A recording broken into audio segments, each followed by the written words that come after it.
Hi friends, welcome to my channel. இன்றைக்கி liver pepper fry எப்படி செய்யலான்னு சொல்லிட்டு பார்க்கலாம். அதுக்கு ஒரு பேன் எடுத்துக்கோங்க.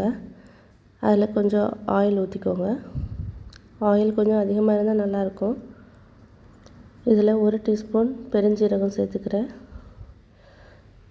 இது பொட்டின உடனே இஞ்சி பூடு பொடி பொடியாக நறுக்கி அதில் சேர்த்துக்கிறேன்.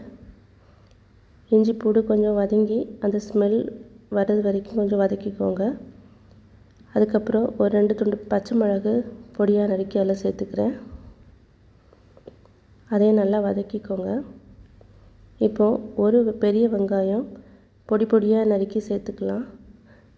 நான் சின்ன வெங்காயம் சேர்த்துக்கிறேன். சின்ன வெங்காயம் ரொம்ப நல்லாயிருக்கும். அதுக்கு வதங்குறதுக்கு ஒரு அரை டீஸ்பூன் உப்பு சேர்த்துக்கோங்க. சேர்த்து நல்லா வதக்கிக்கோங்க.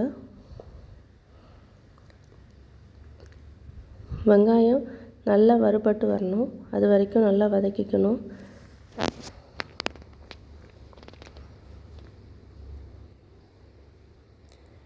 இப்போது வெங்காயம் நல்லா வறுபட்டு வந்துட்டுருக்கு. இந்த டைமில் நம்ம அரை டீஸ்பூன் மஞ்சள்தூள் சேர்த்துக்கலாம். அப்புறம் அரை டீஸ்பூன் மிளகாய் பொடி காரத்துக்கு ஏற்ப சேர்த்துக்கலாம். சேர்த்துட்டு நல்லா வதக்கிக்கோங்க. இப்போ நான் லிவரை நல்லா வாஷ் பண்ணி சின்ன சின்ன துண்டாக கட் பண்ணி எடுத்து வச்சுக்கிறேன். இதை நான் அதில் போட்டுட்டு நல்லா வெங்காயம் லிவர் நல்லா வறுபட்டு வர வரைக்கும் நல்லா வதக்கிக்கோங்க. இப்படி அடியிலேருந்து ஸ்பூனை எடுத்து இது பண்ணணும். அப்போ தான் அந்த லிவர் உடையாமல் வரும். இப்போ நமக்கு இதுக்கு தண்ணி விடணும்னு தேவையில்லை. இது நம்ம மூடி வச்சு ஒரு 2 மினிட்ஸ் ஆகும்போது லிவர்லேருந்து நிறைய தண்ணி வெளியில் வரும். இப்போ மூடி வச்சுட்டு ஓப்பன் பண்ணி பார்க்கும்போதே தெரியும் அதில் உள்ள தண்ணி எவ்வளோ வெளியில் வந்துருச்சு.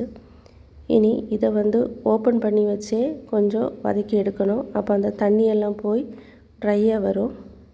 லிவர் வேகலைன்னா லைட்டாக மூடி வச்சுக்கோங்க. இப்போது லிவர் வெந்துருச்சு. ரொம்ப நேரம் வேக வைக்கக்கூடாது. அது ஒரு மாதிரி ரப்பர் மாதிரி ஆயிரும். இப்போது நல்லா வதங்கிருச்சு. வெங்காயம் சாஃப்ட் ஆயாச்சு. இப்போ நம்ம என்ன செய்யணும்னா 1 டீஸ்பூன் மிளகு பவுடர் சேர்த்துக்கலாம். உங்களுக்கு காரம் அதிகமாக வேணுன்னா ஒரு அரை டீஸ்பூன் கூட சேர்த்துக்கலாம். பெப்பர் நிறைய சேர்த்தா அது நல்லா தான் இருக்கும். இப்போ நல்லா மிக்ஸ் பண்ணிக்கிறேன். ஒரு அரை டீஸ்பூன் கரம் மசாலா சேர்த்துக்கோங்க. நல்ல வாசனையாக இருக்கும். அதை போட்டு நல்லா வறுபட்டுக்கோங்க. நல்லா வறுத்து அந்த தண்ணியெல்லாம் வற்றி போகணும். அந்த அளவுக்கு வதக்கிக்கணும்.